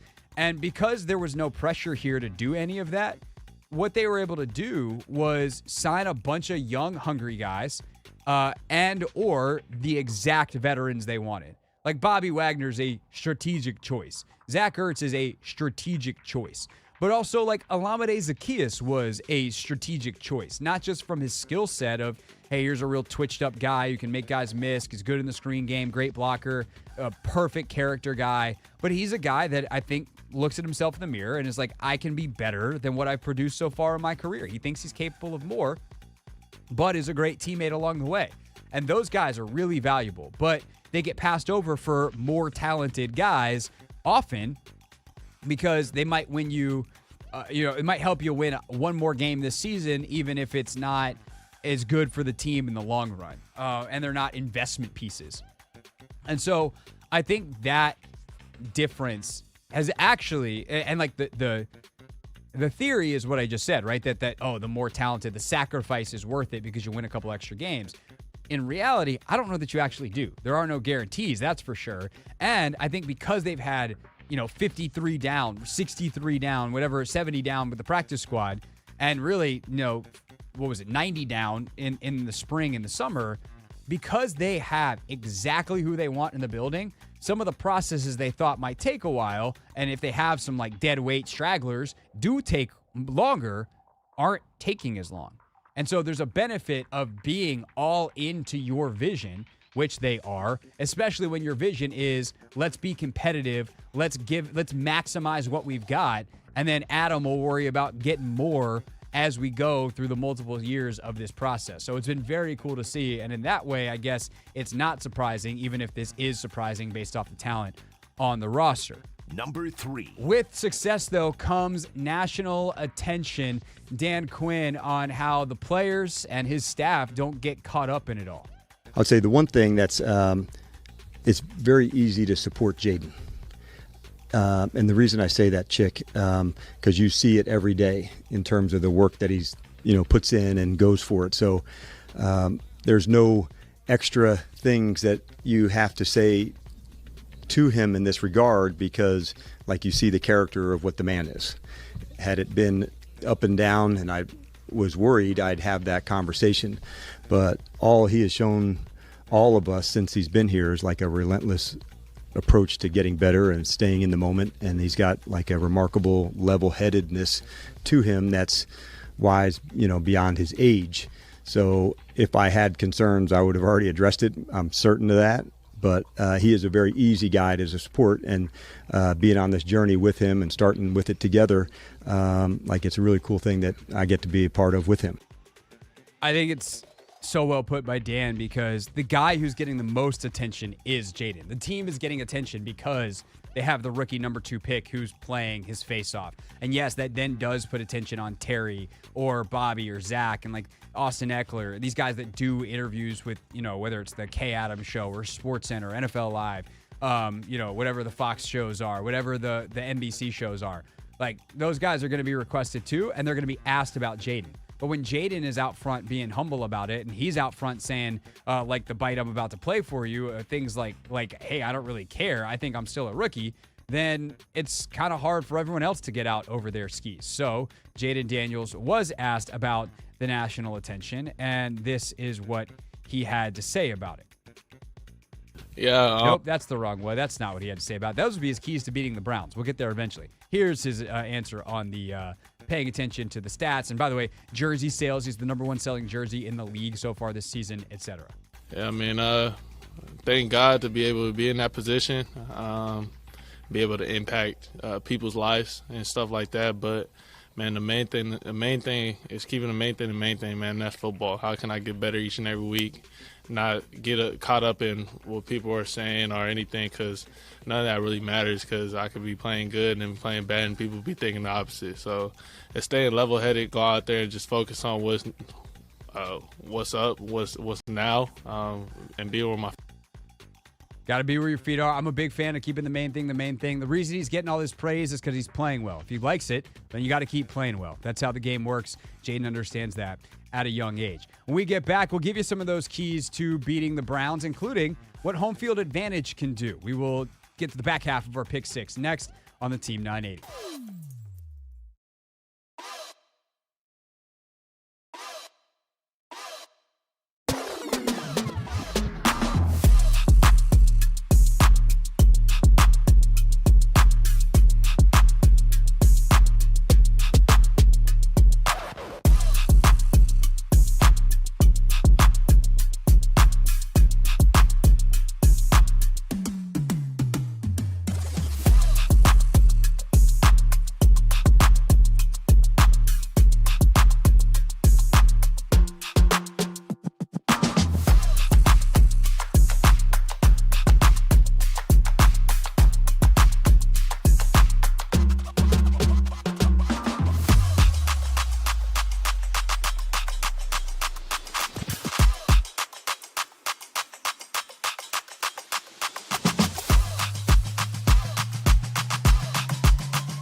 It's the Hoffman Show. We're on the Team 980. We're always live as well on the free Odyssey app, streaming live on YouTube at the Team 980. And Clary is out in the bullpen doing bicep curls with a kettlebell. I have so many questions. Starting off with, why is there a kettlebell upstairs? Yo, I don't know. Where do you get this from? I don't know. It's really working out over there. Clary! Why do you have a kettlebell? He just shrugged. Yeah, he just flexed on him. Sure. Now he's embarrassed. Ryan just turned the color of something that's very red. Oh, he's coming down with the kettlebell. Excellent. He is red. Yeah, let's make sure we got a camera set up here because Clary's now coming to the studio. We'll get to the back half of our pick six in a second. Yeah, I was just sorry. I get very distracted. Yeah, take a seat, sir. It's a fitness adjacent thing, so you know it was going to have my attention. Ryan Clary, everybody, producer for Grant and Danny. Why do you have a kettlebell? So this is kind of like my thing. Like I can't really sit still. That I is can a relate. thing. Yeah, I can relate. Yeah, and I'll just kind of see some things around the office. We have weird, random tennis balls, golf balls. Yeah, we have lots of stuff. And I found a kettlebell the other day, and Where did you find the kettlebell? Literally just sitting in the studio. Oh. And so I was like, you know what? During breaks and while the other show, Grant and Danny, are doing their thing, I'm going to start doing some lifts and get some workouts. You're getting some bicep curls. So I'm doing some bicep curls, and I found out that I can really work out my lower portion of my bicep. I don't know exactly what that is called, but it works it out real well, and it gets me a good pump. There you go. Well, I have a great pump right now because we did our competition Wednesday earlier. That giant wheel right there, one of the things that's on it is 100 push-ups, and that's what I had. So I did about 100 push-ups between 5:40 and 6 o'clock today. Oh, my God. Yeah, it's a lot. You're okay. That will also work your biceps. I actually don't feel great, to be honest with you. I don't feel my best that I've ever felt while hosting the show. But now I know that I don't know why there's a kettlebell, but at least I know that you found it a couple days ago. I did find. You can use it as well. You can always I think come I'm over. I think I'm okay. I mean, I you just did appreciate the 100 invite. push-ups, so. Yeah, no. If we need something, maybe we'll replace it with kettlebell swings. Anthony, Seriously. goblet squats. I've made many workouts for folks with kettlebells. So kettlebell workouts are really good. I've Yeah. learned over the last week. So done many of remote programming for clients on the fitness side of my life. When they're like, "What do you have?" A kettlebell. Okay, cool. So if you need something, let me know. No, trust me. I want to take all the workouts because you'll see me out there doing them from here on out. All right, that's good to know. Now I won't get as distracted. It's just gonna become part of my number. It's Ryan Clary, everybody. Now we're gonna hear more from Dan Quinn and Jayden Daniels, because that's allegedly what people like on radio shows. All right, pick six time. Number, what are we on? Oh, it's the back half, so it's number 4 because we've done 3 of them. Number 4. All right, continuing with Jayden Daniels and Dan Quinn's day in front of the mics. Jayden Daniels is obviously week over week just continued to get better and better. It's actually insane how good he has been every week, and then the next week he comes back and you're like, okay, he's been great, but what about this other thing? Can he do that? Proves it. Whether it's throwing over the middle, keeping his eyes up when he scrambles, staying in the pocket a little bit longer, throwing deep balls. Every question seemingly has been answered. So, of course, the logical question is, what's next? Here's Dan Quinn. That's a great question by you. I would say that staying consistent in this process, like staying in this pocket of the people, that he's getting ready. And so now that you've established a routine of what that looks like, that you're just able to stay into that spot over the long haul. Like here we are just starting October. And so like staying in that process and having routines for any ball player or coach too, it's really important. So that way you don't kind of get out of whack. All of a sudden you could miss something and then you're out of whack. So for him, the process that he goes through, he's very strict about it. And I think that's a big part of him, just staying in that pocket. But he's such a fantastic teammate. The guys are here to support him in just about any way you could. And that's the thing. He doesn't actually need to get better. He just needs to keep doing what he's doing. And that is both encouraging and also it's like, okay, well, how do you do that? Because the task is going to change week over week. in terms of what you are trying to do as a rookie, because your teams have more tape on you. Like, it's just the reality that week over week over week over week, teams are going to have a better understanding of what it is that you do well and then have ideas to stop it. And some of those ideas are going to be things that you've never seen before. So for Jayden, how is he trying to make sure he keeps that growth mentality despite the meteoric start to his season? Keep improving, finding little ways to keep growing. I wouldn't say it's a finished product, but, it's just a start. And I don't really look at everything that people talk about. I see it, but other than that, man, none of that matters. That was last week's stuff. You're only as good as the last game you played, and everybody's gonna look at what can you do the week prior, and the weeks after that. Yeah, it's a week-to-week league, as we've said on this show quite a bit, and is certainly not an original thought. But we always want to say, oh, what's the trend? What's this? What's that? Myles Garrett can ruin your trend. The Baltimore Ravens can ruin your trend. And we could be here in a couple of weeks and we're talking about something very different. But at the end of the day, he has the right mentality. They're not always going to get the execution right, but I feel really confident in where they're going because of where his head is. Number 5. Also, his head has been able to stay on straight because it hasn't been getting blasted by defensive linemen, taking it off as they come on pressure. Dan Quinn on the offensive line and the job that Bobby Johnson, who was probably his most controversial hire, has done so far this season. Yeah, I think the first thing for he and Darnell and Shane, they've got a nice crew of these guys that work with the offensive line. And that position, the skill work, it's over and over again. So to see these guys drilling pre-practice, post-practice, the connection of them all together, I love seeing Allegretti and Biotic on the sideline together, talking it through, encouraging one another. And that position has so much cohesion that's needed to communicate on every play. It's going to even improve more. And we put a lot of stress on those guys, calling things at the line of scrimmage, changing plays, different snap count, all of it that goes into it. So, we're certainly pleased with the start of the guys, and we feel like, we're on the way up in that space. Something I mentioned during camp that just popped back into my head, listening to Dan talk about that and thinking about the job that Bobby Johnson has done, is this is a staff that mostly had never worked together before. And Cliff's ability to bring in Lynn as an Anthony Lynn, Bobby Johnson, Brian Johnson, keep Tavita Pritchard, on down the list of assistants and quality control guys and this guy and that guy. They have a big staff, mostly who didn't know each other. Cliff had worked with David Rye, the tight ends coach. That's it. And in camp and in the spring, their drills, their ability to substitute personnel, everything was seamless. They did not mess that stuff up. And that tells me how good of a communicator Cliff is.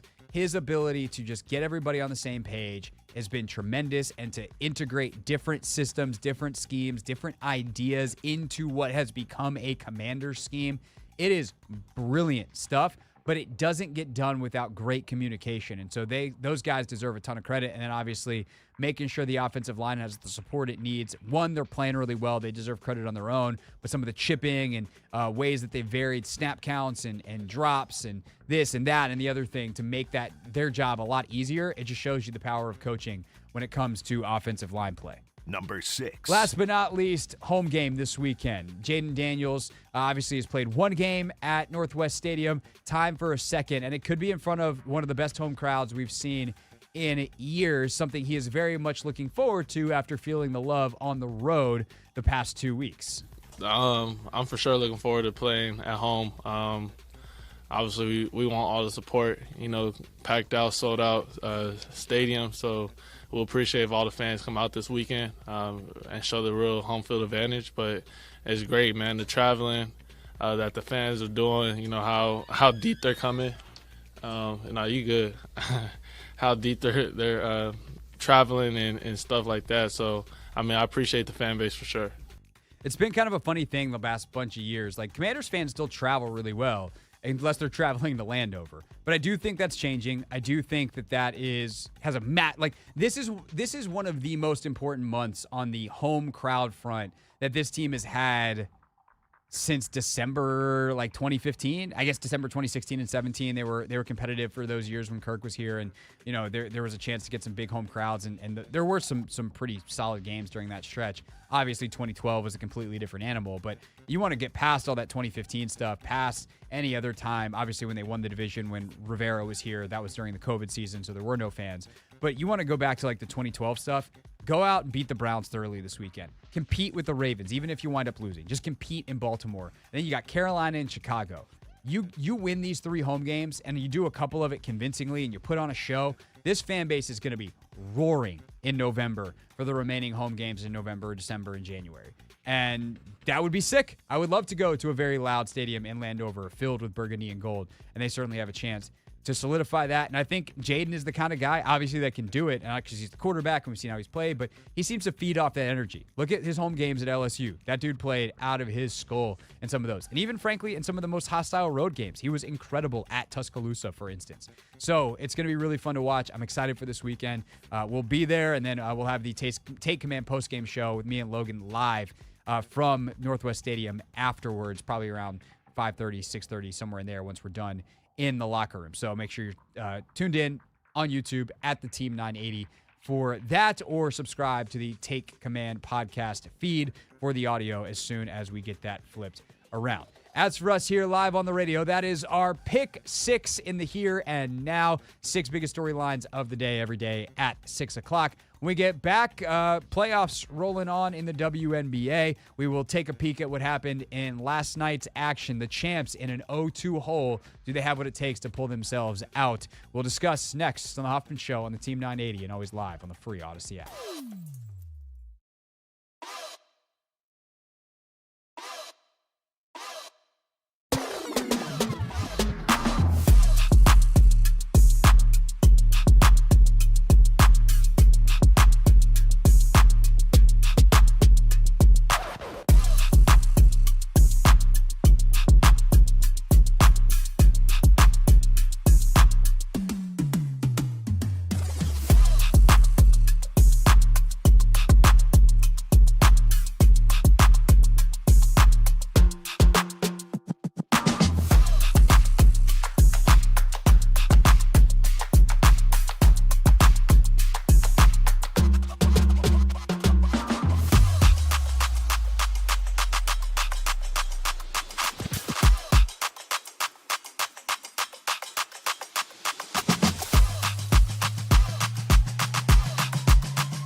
the Hoffman Show. We're on the Team 980, always live as well on the free Odyssey app.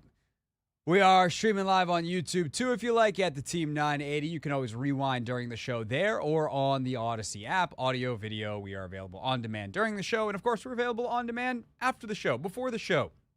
It's kind of what on demand means. You can't fast forward to a part of the show that hasn't happened yet. That's not how time and space work. However, if you miss any part of the show from any part of the week, we are available on the podcast as well. Just search the Hoffman Show in your favorite podcast app for that. And don't forget, Take Command comes at you now 4 times per week, actually 5 times per week. We have our instant reaction show. We have our 2 main pods, and then we have our Take 5 is back as well. So the 5-minute edition of Take Command, which, by the way, last Friday, we had Logan. We went full Professor Paulson. We had Logan explain the difference, and he got real into the weeds between gap scheme runs and zone runs. Oh, I know all about those. What's the difference? See, I don't know if we're going to have enough time in the show for me to tell you the difference. So people should just listen to the podcast that Logan did? Yeah, yep. Okay. Yep. That's a good call out of you. Oh, man. That was good. That was good. That was good. Out of my mouth. Do you There we go. That's understand what the words that are coming out of my mouth? Anyway, apropos of none of that, the Las Vegas Aces lost last night. New York Liberty really took, it was a weird game, Anthony, because watching it, I kept going, the Liberty are so clearly the better team right now. They are outplaying the Aces in every single way. And then you look up, or you look down, more specifically, at the scoreboard, and you'd be like, it's 6? It's 8? They got time to come back. And sure enough, they did, down 3 late in the game, and they can't get the ball inbounds on a kind of a bizarre play. I hated that call. If you didn't watch, the WNBA has a rule that the NBA should have, and basketball everywhere else should have, which is when they go back to the monitor and they review an out-of-bounds call, see who it's out on. If they realize, whoopsie-daisy, we missed a foul, they don't have to necessarily call the foul, but don't rule the ball out off a player who the only reason it went out off them is because they got fouled. The WNBA has the ability to do that. And so down 3 late, the Aces try to inbound to Kelsey Plum. She takes some contact, and the ball goes out on her, off her shoulder, and they call the ball out of bounds to Vegas and then review it, and then they overturn the call. If that had been New York's ball initially, I think that you probably stay with the call on the floor. It's questionable whether it's a foul, but I don't think there's enough there to overturn that if they were like, hey, obviously the ball went off of Plum, but it also might have hit off the New York player's fingertips, and there might have been a foul. So I didn't love that, but at the end of the day, the Aces didn't really deserve to win that game, and that is the bigger story.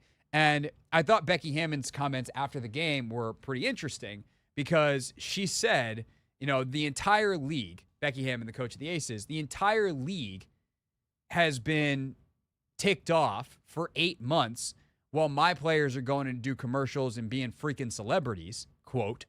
And now here they are down 0-2 in a series against a very hungry New York team that they beat in the playoffs last year. And, there was some trash that was talked and a lot of commentary about New York and they weren't in it for each other and the whole deal. And now, as the Aces are trying to maintain that hunger to attain a three-peat, they are coming up against a team that is not only hungrier than them, but better than them. And they're in an 0-2 hole because of it. It is like there are other issues in terms of execution, but those don't get to be talked about until you're playing your face off the way New York is. And Vegas is simply, Anthony, not doing that. Yeah, I feel as though New York, this entire series, definitely has been the team that is going out there with something to prove. And I just feel like all season long, we've been waiting for Vegas to get in this groove, go on a winning streak. Which they did at the end of the year, by the way, yeah, right? Yeah. Gray Gray finally got healthy, and they went 9-1 in their final 10 games. Yeah, but I just feel as though even like before, the playoffs, before they went on that run, I just feel like the consistency and the continuity that we've been seeing from them just hasn't necessarily been there. And part of it, they are playing through injuries. They said Chelsea's are obviously playing through an injury. Yeah, she's coming back. She's still not 100% from the Achilles. Yep. It's been basically a year now. She suffered in the finals. Holly Rowe revealed last night that Jackie Young is battling through injury. Kelsey Plum was sick earlier in the playoffs. She just didn't play well last night. Yep. I think the Jackie one is the one that's so hard because I think a healthy Jackie Young has a bigger defensive impact on Sabrina Ionescu. Mm-hmm. And it's kind of wild to me to watch Jackie Young, who they talked about in the broadcast last night. Hey, Jackie, what's some of the things you like to do away from basketball? I like to lift weights. Take one look at Jackie Young, and you're like, that makes sense. Jackie is built like a tank. She is a tank. She's super strong, and they are feasting. They figured out some point we can post up Jackie Young, which, like, who are the hardest players to post up? Ones that you can't move. And Jackie should be that player, and she's just not. And it might be a right now thing because she just doesn't feel like herself, but they are getting switches and posting her up, and that shouldn't be possible. And she's supposed to be one of the best defenders in the league, and that's really hurting Vegas on top of some offensive inconsistency, although she was better in that department. I think Asia Wilson's largely been Asia Wilson. She hasn't been like 40-point Asia Wilson. And then the other thing that, it needs to be pointed out is Stewie is absolutely killing anyone that's not Alicia. And Alicia Clark, my dear friend and multiple-time All-WNBA defender, knows Stewie's game inside and out. They were teammates and won a couple championships together in Seattle. And it's funny because they showed this thing pregame and this package of plays and, she did this to this defender, this to that defender, and they put up and you see she scored more points on Clark than anyone else. She was 6 of 13. She was 6 of 11 against Alicia in game 1, and she missed 2 shots against everyone else. She scored 34 points, and 13 of the points were against Alicia, who was her primary defender. They were +5 in the minutes that Clark was on the floor, and Alicia was in foul trouble, and they were a -15 in the 15 minutes that she wasn't on the floor. And so she missed 7 shots in game 1, and 5 of them were against one defender. And I'm like, y'all drew the wrong conclusion here. And you saw it yesterday. Alicia was on the floor, and big discrepancy of the shots that Stewie makes when she's guarded by her. And that's not just me pumping up Alicia and saying hey, look, she's still great at this. It's saying they need to have more. They can't just rely on one person to stop the other person's best player. And that's only one defender. They're not defending at the level that they defended at a championship level. They are too careless with the basketball on offense, and there's an intensity problem within that team right now that they now should be able to fix because their backs are against the wall. They have to win 3 in a row. Granted, 2 of them are at home. Series doesn't start till the road team wins. The thing is, in a best of 5, it also ends when the road team wins if they started 2-0. And that's where we're at in this series. Yeah, I think it's just going to be too much uphill battling for the Aces. Being down 2-0, man, it's tough to get out of one. You can't make a mistake. And the Liberty are so good. They're playing very well. Sabrina, when she's scoring, it's really hard to beat them because also John Quell's been outstanding. Exactly. They figured out a way to, insulate her into the offense, make her more involved. And we already know Stewie's going to give us, her buckets. Yeah. So and the thing is, though, here's my hope for Vegas. One, I hope with backs against the wall and Becky now, I think that was strategic by Becky. Becky going to the media being these punks better get their heads out of their rear ends and stop being celebrities. Becky Hammon is also a bit of a celebrity. She does TV during the she knows her players real well, and there's a lot of respect there. She's not saying that if she's not trying to reach them, and she doesn't want to piss them off a little bit. So that's part 1. Part 2, role players tend to play better at home, and Kayla Thornton hasn't missed in 2 games. She's been incredible. Well. And it's is that going to continue on the road? Or is, Meg Gustafson going to come off the bench and hit 6 threes for Vegas in game 3? That would be sweet. So that home road thing, I think they played well enough down the stretch to the Aces that I do wonder if that can be the difference and then get this thing back to a game 5, then who knows? But it definitely feels like New York is look, they're up 2-0. Saying they're going to win the series isn't exactly a bold prediction, but they are motivated on a level that makes them the title favorites. Real quickly, I just want to mention the other series. We're unfortunately we're behind on time, if I'm being totally honest. But Nafisa Collier last night only scores 9 points and still is one of the most impactful players on the floor for the Minnesota Lynx. She was the runner-up for the MVP to Asia Wilson for a reason. She won Defensive Player of the Year for a reason. I know Asia very easily could have won that, but her impact on that game, despite only scoring 9, was so major. She is so good and is just a driving force behind that Minnesota team who got a huge win to even that series at 1. So Sun now go back home trying to defend home court. If they do, they win. If not, it will go back to Minnesota for a Game 5, I guess, unless Minnesota wins both games at Connecticut. Both those Game 5s are Friday night on the ESPN family of networks if you care to spend your Friday evening watching them. When we get back here on the Hoffman Show, we will wrap things up with real things real people said into real microphones.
It's the Hoffman Show. We're on the Team 980, always live as well on the free Odyssey app.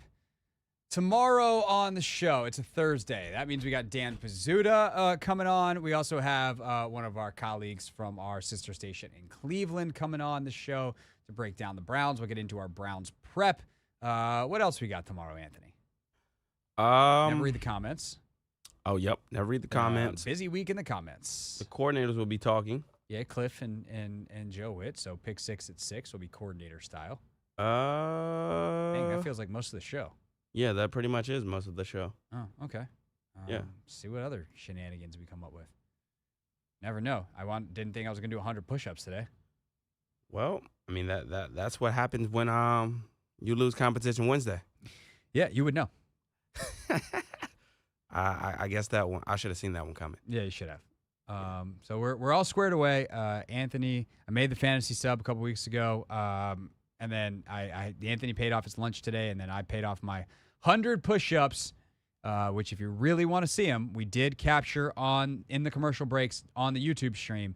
So you can go to the Team 980, search our live videos, and circle back to like 5:58 during the show, like 2 hours into the show, and you'll see me doing push-ups on the floor of the Team 980 studio. What was your favorite part of the show today, Anthony? I can't imagine what it possibly was. Can I rub it in? Sure. Actually, no. I want to say my favorite part of the show was Clinton Yates' intro and when, I was given my flowers. You were giving your flowers. You were giving your flowers. You asked Clinton for a different Paramore song, and you were able to get it. And he was very happy about that. I think I might have to add that song to the playlist. That was my first time. I think that was my first time hearing it. Really? Yeah. Which one was it again? It was Still Into You. Yeah, Still Into You. Because I was like, is it fun? Stuck in my head again. Yeah, it's a great song. Yeah. I'm not gonna lie, Rachel does scream sing that song to me sometimes. Really? Yeah. I like that song though. It slaps. Paramore's great. Yeah. I need more Paramore in my my catalog. Yeah. Misery Business is great. Elite Bump. Yeah. Yeah. It's again, as I've told you before, you put on Misery Business, I'm running a lot faster. Nice. It's on the running playlist when I need to go fast. It's just something about it. Just gets you going. There's also, I think, in that music video, like a monkey with cymbals deal. Really? Yeah, I think that's how the music video starts. It's kind of a funny bit. Anyway, so if you want to hear Clinton Yates, we also had a great discussion about Devante, like a genuinely good, informative discussion about Devante Adams and whether or not the Commanders should consider him. That is at 5 o'clock. You can check it out on the Hoffman Show podcast. And we, of course, put the clips on YouTube, too, at the Team 980 and at Craig Hoffman. And then, after we tell you all that, we end the show like this. Real things. We're not going to be sucked this year. Real people. 5-11. Not very good. Said into real microphones. The culture is actually damn good. Anthony, what do you mean, shrug? You got to tell me what time the show ends. Yeah, I got to know when to stop talking. Yeah, for some reason, the clock is off today. 1, 2, 3. And then that's 25, and then you add 15, so 340. So 56:20 today. This is odd, though. Okay. 56:20. That means I got 2 minutes and 20 seconds to see how many real things real people said in real microphones we can play. We're going to do a Heat Media Day edition because there's some funny stuff that came out of the Miami Heat's Media Day. Typically, one funny thing that comes out of Heat Media Day is Jimmy Butler's hair or his look. And he kind of plays a trick on everybody that they're going to have to use some goofy photo of him the rest of the year. Not this year, though. What I had planned, but all my plans went to complete and utter not my way because of what has transpired. But I'm here, normal hair, no shenanigans. That's all I got. What did you want to do? I don't even know. My mind isn't all the way anywhere right now. What I'm saying? I've been running around and trying to make it back here. So I just haven't been here since.